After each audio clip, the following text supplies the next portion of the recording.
এই দাঁড়া দাঁড়া দাঁড়া দাঁড়া। আরে কি হলো, থামলে কেন? চলো। আপনি নামুন, উনি যাবেন। আমি টাকা দিয়ে গাড়ি ভাড়া করলাম আর একটা ভিখারির জন্য তুমি আমাকে নামিয়ে দিচ্ছ? এই নিন আপনার টাকা, নামুন তো, ইনি এই গাড়ির মালিক। কি গো শুনছো কি বলছে? এই ভিখারি নাকি এই গাড়ির মালিক? আপনি কি এপিকটাকে ভালোবাসেন? তাহলে লাইক সাবস্ক্রাইব করা লাগবে না। আর যদি কাবাগরটাকে ভালোবাসে থাকে তাহলে লাইক সাবস্ক্রাইব অবশ্যই করবেন। আর যদি কিছুই না করেন তাহলে বুঝে নেব আপনি এইটা। একটা না, এরকম 10টা গাড়ি উনি ভিক্ষা করে করে রোডে নামিয়ে রেখেছেন। আর ওই যে রয়্যাল এনফিল্ডটা দেখছেন, ওইটা চেপে উনি ভিক্ষা করতে আসেন। স্যার আসুন, আপনি চালিয়ে যান, আমি বাইক নিয়ে যাচ্ছি। কি আশ্চর্য। এই তুমি কে?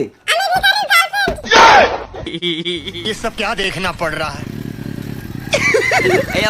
কি গো, আর আমি ওই মাস্টারি চাকরি টাকরি করবো না, এবার থেকে আমি ভিক্ষাই করবো। দাও এই জামা টামাগুলো ধরো তো, বাসনটা দাও। দাদা ভগবানের নামে কিছু দিয়ে যাবেন দাদা।